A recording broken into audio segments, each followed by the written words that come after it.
Hello everyone, चलिए पढ़ना शुरू करें।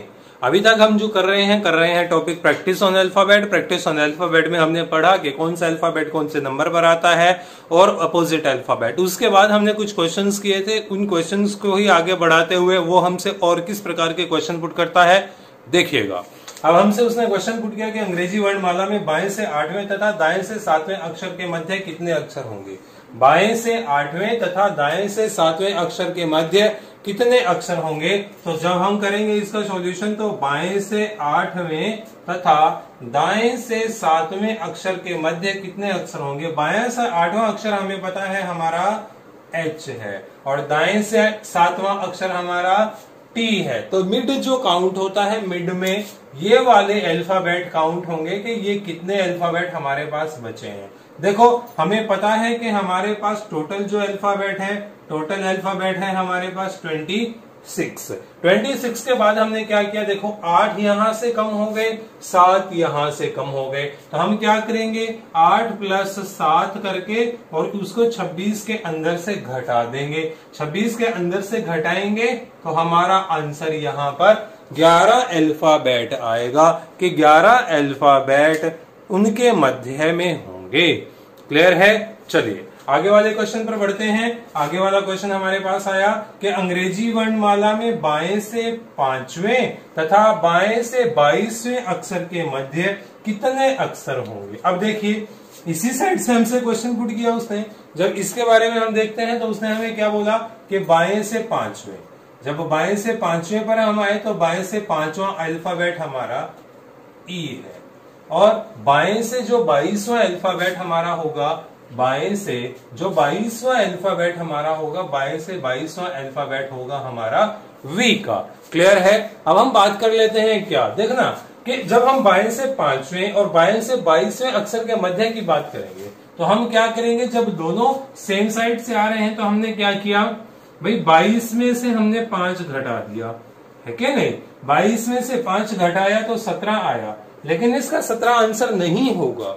क्यों नहीं होगा, उसके पीछे यही एक रीजन है, क्योंकि जब हम 22 में से 5 को घटाएंगे तो ये 5 अल्फाबेट तो घट गए, लेकिन 22वां अल्फाबेट इसके अंदर ज्यों का त्यों बना हुआ है। उसको निकालने के लिए हम क्या करेंगे, यहां से एक और माइनस करेंगे तो हमारा जो आंसर बनेगा 16 का।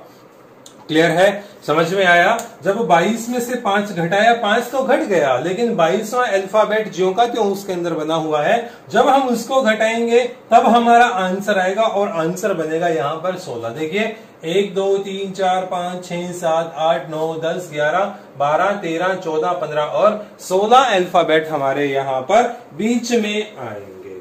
क्लियर है। उससे आगे वाले क्वेश्चन में वो हमसे और क्या पूछ कर सकता है, हमसे पूछा कि बताइए, मान लीजिए इसके अंदर वो थोड़ा सा चेंजेस कर देता है। और चेंजेस किस प्रकार से करता है कि यहां पर उसने हमें नेक्स्ट क्वेश्चन दे दिया कि बाएं से 20वें,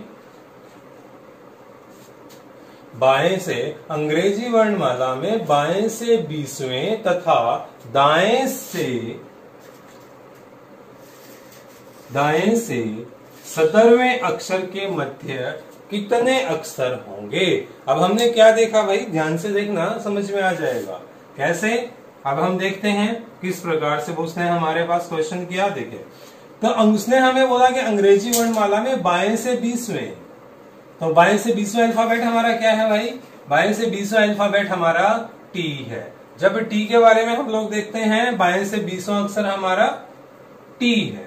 चलिए उसने हमें बोला कि बाएं से तो वो 20वां अक्षर होगा और दाएं से 17वां अक्षर होगा, तो दाएं से 17वां अक्षर हमारा जे है। अब उसने हमसे पूछा क्या कि बताइए इन दोनों के मिड में कितने अल्फाबेट होंगे, इन दोनों के मिड में कितने अल्फाबेट होंगे। देखिए अब हमने क्या करना है कि ये तो बाएं से 20वां है, ये दाएं से 17वां है। अब हम क्या करेंगे कि जो दाएं से 17वां है वो बाएं से भी तो किसी पोजीशन पर होगा, तो वो जो दाएं से 17वां अल्फाबेट है वो बाएं से 10वां अल्फाबेट है। तो बाएं से वो 10वां अल्फाबेट है। कैसे होगा? क्योंकि जब हम Z से A की ओर आते हैं तो Z का वैल्यू 27 काउंट करते हैं। 27 में से हमने क्या किया, उसका राइट हैंड साइड से जो वैल्यू था वो घटा दिया तो उसका लेफ्ट हैंड साइड से वैल्यू आया 10 का। क्लियर है? चलिए अब हमारे पास क्या आया कि एक अल्फाबेट। अब हमने इसको कन्वर्ट कैसे किया? कन्वर्ट इसी प्रकार से किया कि लेफ्ट हैंड साइड से ही 10th अल्फाबेट है और लेफ्ट हैंड साइड से 20 अल्फाबेट है, और उनके बीच में कितने अक्षर होंगे जब हम उसके बारे में देखते हैं तो हम क्या करेंगे, 20 माइनस 10। अब क्या आंसर 10 आएगा? नहीं आएगा। क्यों नहीं आएगा? क्योंकि ये 10 तो हमने घटा दिया, लेकिन 20 का एक अल्फाबेट ऑलरेडी उसके अंदर है। तो हम क्या करेंगे, -1 और करेंगे तो उनके बीच में जो अल्फाबेट होंगे वो अल्फाबेट होंगे आपके 9। क्लियर है? समझ में आया? चलिए आगे बढ़ते हैं तो फिर हमसे वो क्या पूछेगा। अब हमसे मान लो उसने इसी क्वेश्चन के बाद नेक्स्ट क्वेश्चन में क्या पूछा कि भैया हमारे पास यहां पर थोड़ा सा नेक्स्ट क्वेश्चन में है, एक और देख लेते हैं। नेक्स्ट क्वेश्चन में उसने हमसे क्या पूछा कि अंग्रेजी वर्णमाला में बाएं से सातवें व दाएं से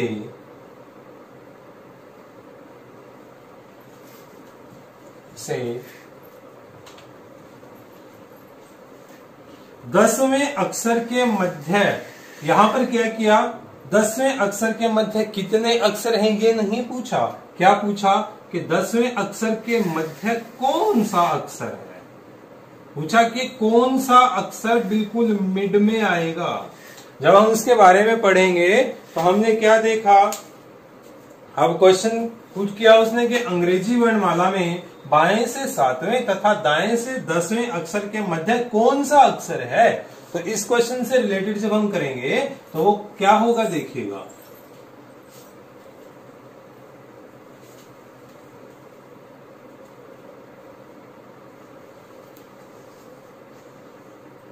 उसने हमसे पूछा कि बाएं से सातवां अल्फाबेट हमारा जी है और दाएं से 10वां हमारा क्यू है। फिर हमसे पूछा कि बताइए इनके ठीक बीच में कौन सा अल्फाबेट होगा। तो हम क्या करेंगे भैया, दोनों को ऐड करेंगे। तो 7 + 10 = 17 अल्फाबेट निकल गए। 17 अल्फाबेट निकल गए तो हमारे पास कितने अल्फाबेट बचे। इसको जब हम 26 के अंदर से 17 को माइनस करेंगे तो 9 अल्फाबेट बच गए। 9 अल्फाबेट बच गए तो क्या होगा, 4 अल्फाबेट राइट हैंड साइड में छूटेंगे, 4 अल्फाबेट लेफ्ट हैंड साइड में। ठीक है, जब 4 अल्फाबेट राइट हैंड साइड को और 4 अल्फाबेट लेफ्ट हैंड साइड को छूट जाएंगे, मान लो 4 हमने इस साइड से छोड़ दिए, 4 अल्फाबेट हमने इस साइड से छोड़ दिए, तो हमारा मिड का जो अल्फाबेट होगा वह अल्फाबेट होगा हमारा एल का अल्फाबेट। क्लियर है? समझ में आया? चलिए आगे बढ़ते हैं तो वो और हमसे किस प्रकार के क्वेश्चन यहां से पुट करता है देख लेते हैं। अभी उसने हमें एक शब्द दिया और शब्द दिया हमारे पास प्रेजेंट का। प्रेजेंट एक वर्ड दिया और प्रेजेंट वर्ड में उसने हमें क्या पूछा कि शब्द प्रेजेंट में ऐसे कितने जोड़े हैं कि उनके बीच में उतना ही डिफरेंस है जितना कि एक्चुअल ABCD में उनके बीच में होता है। कैसे? देखिए अभी जैसे हम A से D के बीच में बात करते हैं तो A से D के बीच में जैसे 1 2 3 4, A और D के बीच में 2 अल्फाबेट हैं, 2 और 3। तो यहां पर उसने हमसे क्या पूछा कि इसके बीच में ऐसे कितने पेयर बनते हैं कि उनके बीच में उतना ही डिफरेंस है जितना कि एक्चुअल ABCD में उनके बीच में होता है। क्लियर है? तो P का place value 16, R 18, E 5, S 19, E 5, N 14, T 20। Clear है? समझ में आया? चलिए अब यहां से हम पेयर बनाते हैं 16, 17, 18, 19। P और S के बीच में उतना ही डिफरेंस है जितना कि एक्चुअल ABCD में उनके बीच में होता है। कैसे? मान लीजिए ये P है तो ये क्या Q का प्लेस रह गया, यहाँ R का प्लेस रह गया, यहाँ पर S का प्लेस रह गया। तो P और S उसी स्थान पर है कि उनके बीच में उतना ही डिफरेंस है जितना कि एक्चुअल ABCD में उनके बीच में होता है, उनके बीच में होता है। क्लियर है? उससे आगे की जब हम बात करते हैं तो ये जो हमारा डिफरेंस होगा ये दोनों साइड से ही हम लोग काउंट करेंगे। तो दूसरा जो हमारा पेयर बनेगा, दूसरा पेयर की बात करते हैं तो यहां से और देखते हैं 18, 19, 20, 21, 22, 23 नहीं बना, 5, 6, 7, 8 और कोई नहीं बन रहा है। अपोजिट साइड में जब हम लोग देखते हैं तो अपोजिट साइड में हमारे पास आया 14, 15, 16, 17, 18। तो दूसरा जो पेयर बना वो बना N और R का, कि N और R के बीच में भी उतना ही डिफरेंस है जितना कि एक्चुअल ABCD में उनके बीच में होता है। क्लियर है? चलिए उसके बाद हम नेक्स्ट क्वेश्चन पर बढ़ते हैं। नेक्स्ट क्वेश्चन वो हमसे किस प्रकार से पूछेगा देखिएगा। क्वेश्चन पुट किया उसने हमसे कि शब्द कॉन्ग्रीगेशन, शब्द कॉन्ग्रीगेशन, शब्द कॉन्ग्रीगेशन के पहले अल्फाबेट को तीसरे अल्फाबेट के साथ चेंज कर दिया, दूसरे अल्फाबेट को चौथे अल्फाबेट के साथ चेंज कर दिया।